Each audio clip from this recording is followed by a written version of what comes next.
Good morning. आज हम लोग फिर से क्रैश कोर्स लेसन 3 को देखेंगे। लेसन 3 का नाम है वैद्युत रसायन। ये आपको केमिस्ट्री क्रैश कोर्स का तीसरा लेसन होगा। वैद्युत रसायन लेसन 3 लघुत्तरीय प्रश्न शॉर्ट टाइप क्वेश्चन। इसमें पहला सवाल है, धात्विक चालक एवं विद्युत अपघटनीय चालक में अंतर लिखें। तो चालक दो प्रकार के होते हैं, एक धात्विक चालक है, एक विद्युत अपघटनीय चालक है। अगर चालक में धारा का प्रवाह इलेक्ट्रॉन के कारण होता है तो वह धात्विक चालक है, और चालक में धारा का प्रवाह आयन के कारण होता है तो वह विद्युत अपघटनीय चालक है। धात्विक चालक में धातु तार की आवश्यकता होती है, जबकि विद्युत अपघटनीय चालक में विलयन की आवश्यकता होती है। तो धातु तार समय के साथ गर्म होता है, तो इसलिए धात्विक चालक का समय के साथ प्रतिरोध बढ़ जाता है और चालकता घट जाती है, जबकि विद्युत अपघटनीय चालक में समय के साथ प्रतिरोध घट जाता है और उसकी चालकता बढ़ जाती है। सबको देखते हैं। इधर लिखा है कि वह चालक जिसमें मुक्त इलेक्ट्रॉन विद्युत वाहक का कार्य करता है उसे धात्विक चालक कहते हैं। मतलब इसमें मुक्त इलेक्ट्रॉन जो है धारा का प्रवाह करता है। वह चालक जिसमें मुक्त आयन विद्युत या गतिशील आयन विद्युत वाहक का कार्य करता है उसे विद्युत अपघटनीय चालक कहते हैं। मतलब इसमें मुक्त आयन या गतिशील आयन है वह धारा का प्रवाह करता है।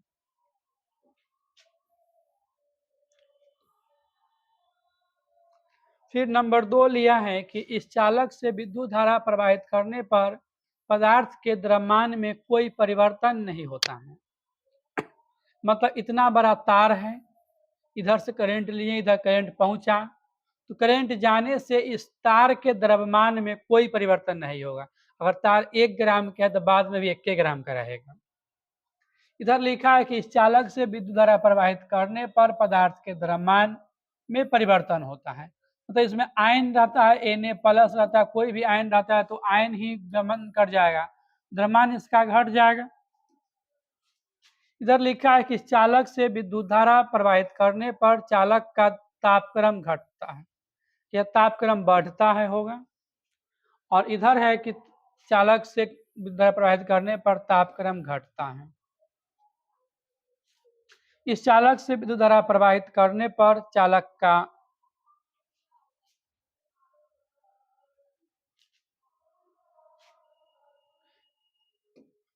इसमें यही सुधार होगा। इस चालक से विद्युत धारा प्रवाहित करने पर चालक का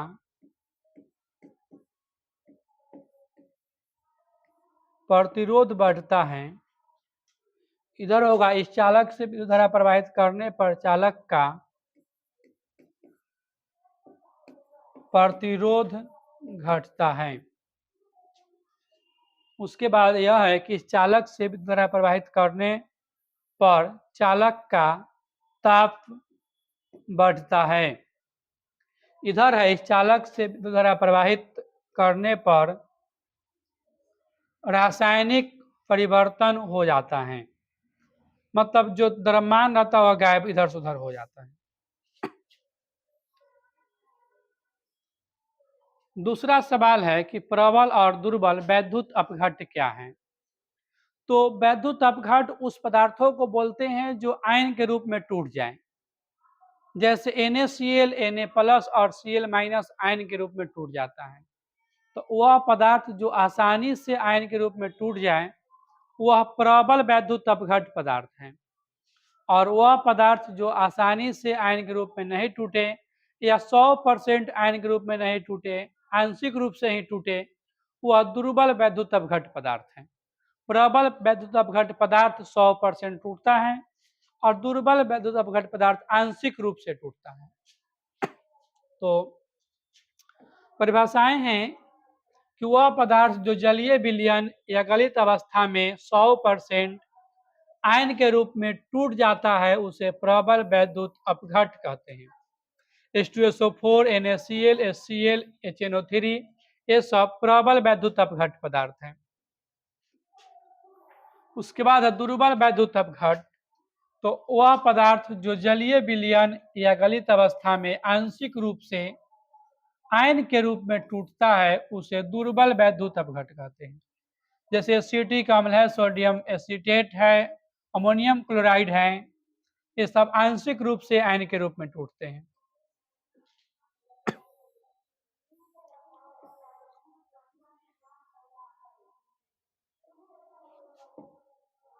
अगला सवाल है कि विद्युत रासायनिक तुल्यांक क्या है। तो विद्युत रासायनिक तुल्यांक को देखेंगे, कहता है कि यदि किसी वैद्युत अपघट के जलीय विलयन से 1 कूलम्ब आवेश वाली विद्युत धारा प्रवाहित करने से इलेक्ट्रोड पर एकत्रित पदार्थ के द्रव्यमान को विद्युत रासायनिक तुल्यांक कहते हैं। इसे जेड द्वारा सूचित किया जाता है, अर्थात इसको फैराडे के प्रथम नियम से सत्यापित किया है। फैराडे के प्रथम नियम है W समानुपाती Q। अगर समानुपाती तोड़ते हैं तो W बराबर जेड क्यू, और Q का मान 1 कूलम्ब लेते हैं, जैसा कि परिभाषा में है कि 1 कूलम्ब आवेश वाली, तो W बराबर जेड प्राप्त होगा। मतलब इलेक्ट्रोड का एकत्रित द्रव्यमान को ही कहेंगे विद्युत रासायनिक तुल्यांक।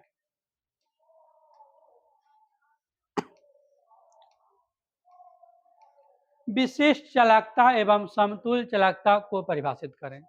तो जो विशिष्ट प्रतिरोध होते हैं उसके व्युत्क्रम मतलब उसके उल्टे को विशिष्ट चालकता कहते हैं।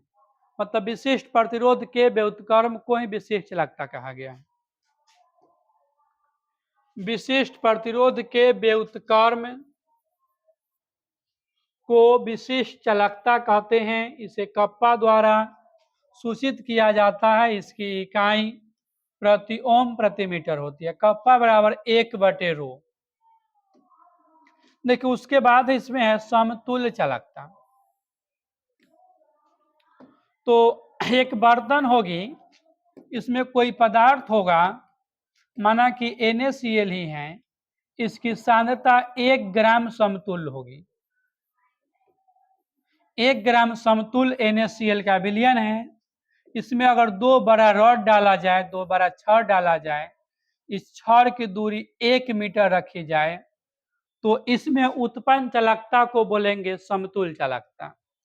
मतलब 1 ग्राम समतुल्य वैद्युत अपघट जो 1 मीटर दूरी पर रखे 2 बड़े छड़ या इलेक्ट्रोड के बीच रखा गया है, उसके द्वारा उत्पन्न चालकता को समतुल्य चालकता कहते हैं। 1 ग्राम समतुल्य वैद्युत अपघट जो 1 मीटर की दूरी पर रखे 2 बड़े इलेक्ट्रोड के बीच रखा गया है, उसके द्वारा उत्पन्न चालकता को समतुल्य चालकता कहते हैं। इसे लैम्डा द्वारा सूचित किया जाता है। इसकी इकाई प्रति ओम मीटर स्क्वायर ग्राम प्रति समतुल्य होती है।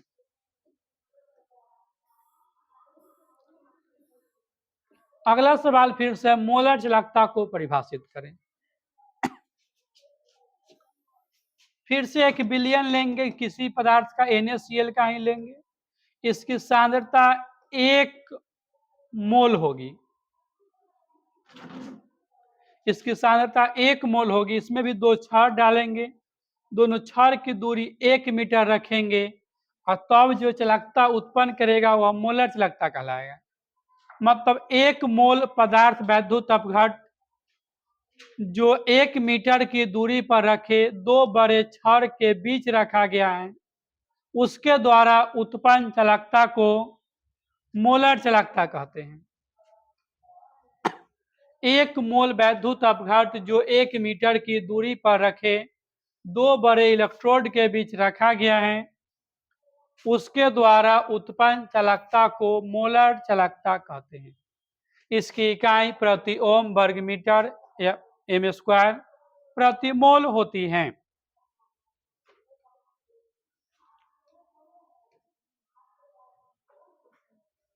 अगला सवाल है कि लवण सेतु क्या है। तो लवण सेतु जो होता है यू आकार, उल्टा यू आकार का बना होता है। इसका कार्य 2 विलयनों को जोड़ना होता है। जैसे विद्युत रासायनिक सेल में 2 अलग अलग बर्तन में 2 अलग अलग सेल रहते हैं।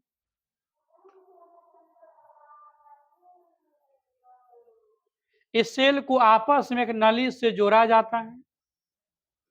इसी नली का नाम रखते हैं लवन सेतु। यह देखने में यू आकार का लेकिन उल्टा यू आकार का है। तो यह उल्टे यू आकार की नली होती है जिसमें अक्रिय वैद्युत अपघट KCl KNO3 NH4NO3 भरा रहता है। साथ ही साथ इसमें जिलेटिन या अगर अगर मिलाकर इसके दोनों किनारे को रुई से बंद कर दिया जाता है। उसके बाद इसका उपयोग या लाभ लिखना है। तो तस्वीर से देखा जाए, दो बर्तन में अलग अलग सेल हैं। इसमें एक नली है, इसी का नाम है लवन सेतु। तो दोनों किनारे को रुई से बंद किया गया है। दोनों में विलयन रहता है अपने अपने पदार्थ का। तो नंबर 1 कहा है कि यह दोनों अर्धसेल को जोड़ता है एवं सेल सर्किट को पूर्ण करता है। तो माना कि इस सेल पर धन आवेश होगा तो इस सेल पर ऋण आवेश होगा। तो अर्ध सेल यह था तो अर्ध सेल यह भी था, दोनों सेल को जोड़ दिया तो सेल सर्किट को पूर्ण किया। दूसरा लिखा है कि दोनों विलयनों को मिश्रित होने से रोकता है। जो इसमें विलयन है वह तैरकर इसमें नहीं यहाँ आ सकता है, तो मिलने से रोकता है।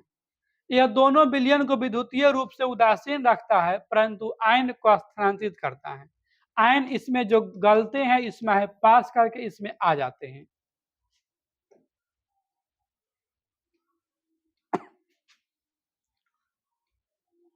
अगला सवाल है कि इलेक्ट्रोड और इलेक्ट्रोड विभव को परिभाषित करें।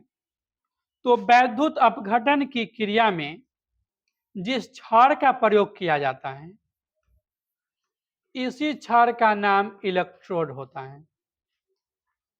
वैद्युत अपघटन की क्रिया में जिस क्षण को डाला जाता है इसको एक बैटरी से भी जोड़ा जाता है, इसी क्षण का नाम इलेक्ट्रोड होता है। ये एक इलेक्ट्रोड है, यह एक इलेक्ट्रोड है। एक इलेक्ट्रोड पे धन आवेश है, एक इलेक्ट्रोड पर ऋण आवेश है। बैटरी का यह पॉजिटिव भाग है या निगेटिव भाग है। तो जिस क्षण को बैटरी के धन भाग से जोड़े उसमें धन आवेश है, जिसको ऋण से जोड़े उस पर ऋण आवेश है। तो वैद्युत अपघटन की क्रिया में जिस क्षण से होकर इलेक्ट्रॉन विलयन में प्रवेश करता है एवं विलयन से बाहर निकलता है उसे इलेक्ट्रोड कहते हैं। तो दो प्रकार के इलेक्ट्रोड हैं। धन आवेश वाले इलेक्ट्रोड का नाम कैथोड है और इस क्षण से इलेक्ट्रॉन विलयन में प्रवेश करता है, मतलब इधर से इलेक्ट्रॉन आता है। ऋण आवेश वाले क्षण का नाम कैथोड है। इस क्षण से इलेक्ट्रॉन विलयन से बाहर निकलता है, मतलब इससे विलयन से इलेक्ट्रॉन निकल जाता है।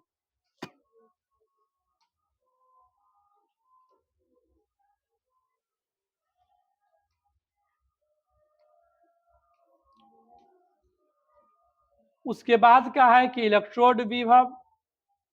तो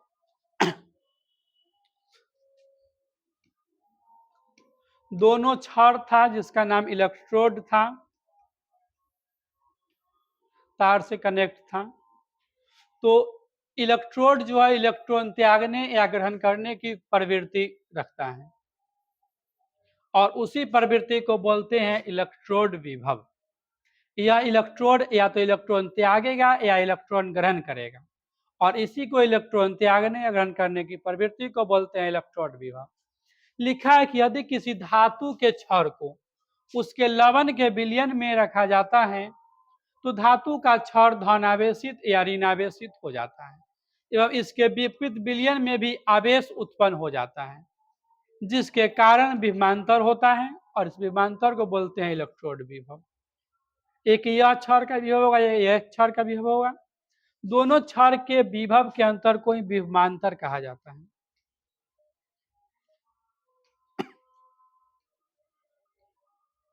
अगला सवाल है मानक इलेक्ट्रोड विभव।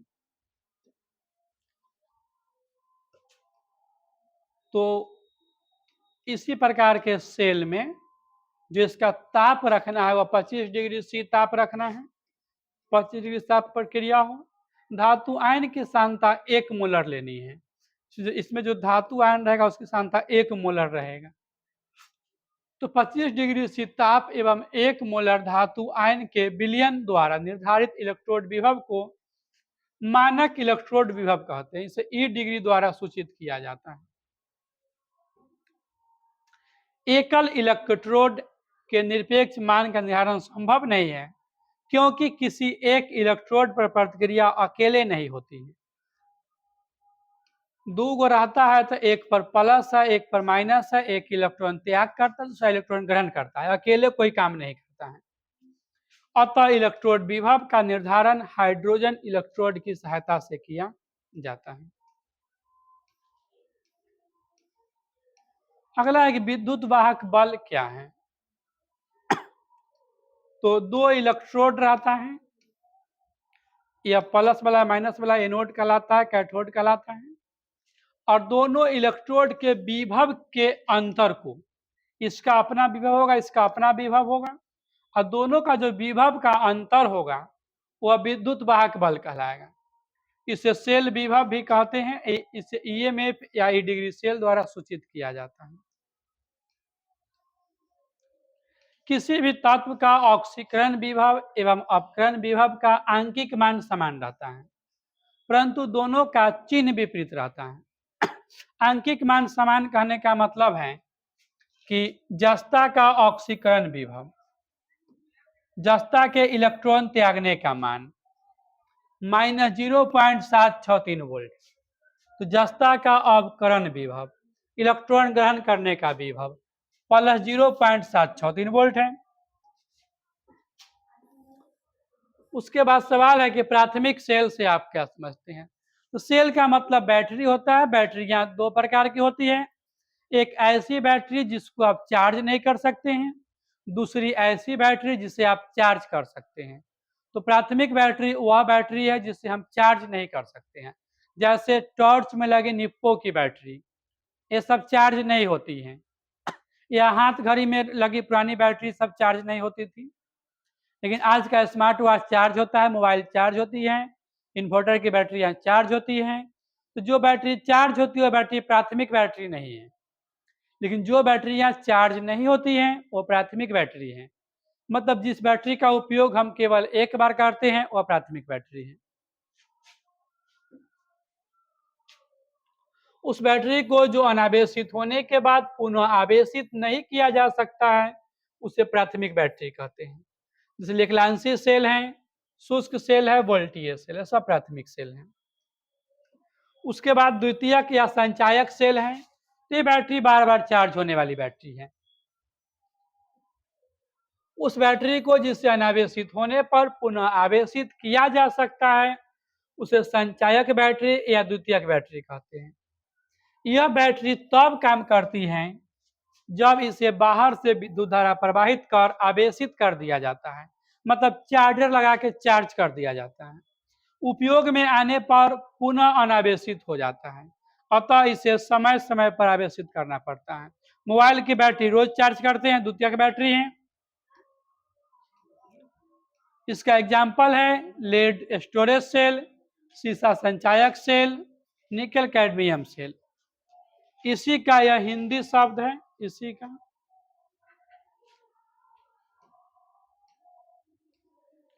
आगे है नरनस्ट समीकरण क्या है। नरनस्ट वैज्ञानिक का नाम है और उन्होंने एक समीकरण प्राप्त किया था।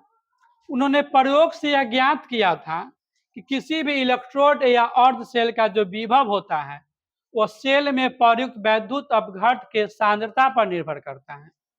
तो माना कि यह सेल है, इसमें दो इलेक्ट्रोड हैं, इस इलेक्ट्रोड पर जो विभव प्राप्त होगा वह इसमें घोले गए पदार्थ की सांद्रता पर निर्भर करेगा।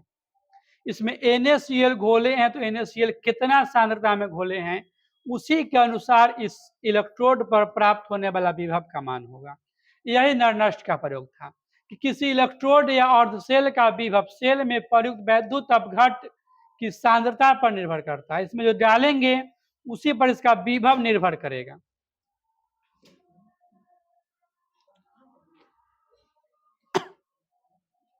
अठारह में वाल्टर नरनस्ट ने इलेक्ट्रोड विभव ज्ञात करने के लिए सूत्र निकाला, E बराबर E डिग्री माइनस 2.303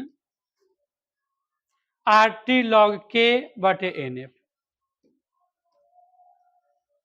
जहां ई जो है एकल इलेक्ट्रोड विभव है, ई डिग्री मानक इलेक्ट्रोड विभव है, आर गैस स्थिरांक है जिसका यह मान है, टी तापक्रम है, एफ आवेश है, के समवस्था स्थिरांक है, एन स्थानांतरित इलेक्ट्रॉन की संख्या है। ईंधन सेल एवं इसके लाभ को लिखता है। तो ईंधन सेल वह सेल है जिसका उपयोग अंतरिक्ष में उड़ने वाले विमानों में किया जाता है, जैसे रॉकेट में किया जाता है, या अंतरिक्ष यात्री जिससे दूसरे ग्रह पर जाते हैं उसमें किया जाता है। ईंधन सेल काफी हल्का होता है एवं काफी उच्च क्षमता का होता है। इसमें हाइड्रोजन, मीथेन या मिथाइल अल्कोहल जलता है और ईंधन सेल पूर्ण रूप से प्रदूषण मुक्त होता है। वह प्रदूषण नहीं फैलाता है। प्रदूषण नहीं फैलाने का कारण है कि इसमें माना कि हाइड्रोजन जलता है, तो हाइड्रोजन जलता है तो जलने के लिए ऑक्सीजन की आवश्यकता होती है और हाइड्रोजन ऑक्सीजन जल करके जल का निर्माण करता है, तो इसको जलने के बाद प्राप्त होता है हमें जल। तो जल तो प्रदूषण नहीं है, तो प्रदूषण नहीं प्राप्त होता। लेकिन दूसरा, कार्बन अगर जलता है, लकड़ी जलता है, तो वह ऑक्सीजन के प्रयोग से जलता है और वह CO2 गैस बना देता है, तो प्रदूषण बनाता है। लेकिन हाइड्रोजन जल करके जल बनाता है जो प्रदूषण नहीं बनाता है। तो ईंधन सेल प्रदूषण मुक्त होती है। उस सेल को जिसमें हाइड्रोजन, मीथेन, मिथाइल अल्कोहल के दहन से पश्चात ऊर्जा को विद्युत ऊर्जा में परिवर्तित करता है, उसे हम ईंधन सेल कहते हैं। जैसे हाइड्रोजन ऑक्सीजन ईंधन सेल। इसके लाभ लिखे गए हैं। तो सबसे पहला लाभ है कि प्रदूषण मुक्त होता है। इसकी कार्य क्षमता काफी अधिक है, कि लगभग 80% रासायनिक ऊर्जा को विद्युत ऊर्जा में बदलता है। हल्का होने के कारण इसका उपयोग अंतरिक्ष यानों में करते हैं। अंतरिक्ष यान मतलब अधिक ऊंचाई पर जाने वाला यान। अगला सवाल है कि क्या आप जिंक के बर्तन में कॉपर सल्फेट का विलयन रख सकते हैं? तो इसका निर्धारण विद्युत रासायनिक श्रेणी के आधार पर होता है। विद्युत रासायनिक श्रेणी में ऊपर पाए जाने वाले धातु नीचे वाले धातुओं को निष्कासित कर देता है। तो हम नीचे वाले धातु के लवण के विलयन में ऊपर वाले धातु को नहीं रख सकते हैं, तो वह निकाल देगा। तो यहाँ पर भी रिएक्शन देखेंगे, जस्ता इस श्रेणी में ऊपर पड़ता है, तो जस्ता CuSO4 घोल से प्रतिक्रिया कर ZnSO4 और Cu बनाता है, तो प्राप्त होता है ZnSO4। नहीं रख सकते हैं इसको। लिखता है कि नहीं रख सकते हैं क्योंकि यह जिंक से प्रतिक्रिया कर जिंक सल्फेट में बदल जाएगा।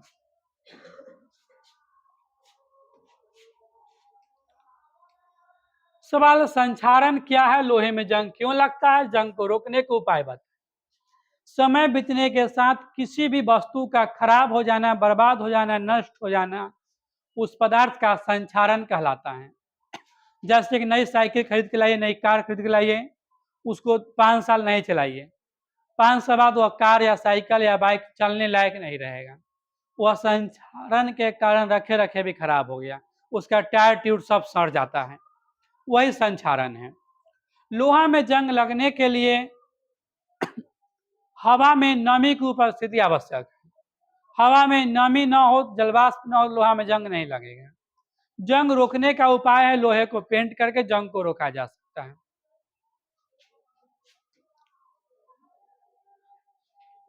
किसी भी पदार्थ का समय बीतने के साथ पदार्थ का खराब हो जाना संक्षारण कहलाता है। ऐसा वायुमंडल में उपस्थित नमी एवं विभिन्न गैसों के कारण होता है। जिस वायुमंडल में नमी नहीं है, गैस नहीं है, वहां पर यह क्रिया नहीं होगी। जैसे चांद की सतह पे नमी नहीं है, गैस भी नहीं है, तो वहां पर रखा कोई भी पदार्थ खराब नहीं होगा, जैसा छोड़ आएंगे वैसा ही रहेगा। लोहे में जंग लगना, धातु का मलिन होना, पेंट का काला पड़ जाना, ये सब संक्षारण के एग्जाम्पल हैं। फिर है लोहे में जंग लगना। लोहे में जंग कैसे लगता है? तो लोहे का संक्षारण लोहे में जंग लगना कहलाता है। लोहे में जंग लगने के लिए हवा में जलवाष्प की उपस्थिति आवश्यक है। हवा में नमी होनी चाहिए, शुष्क हवा मतलब बिना नमी वाला हवा में लोहे में जंग नहीं लगता है।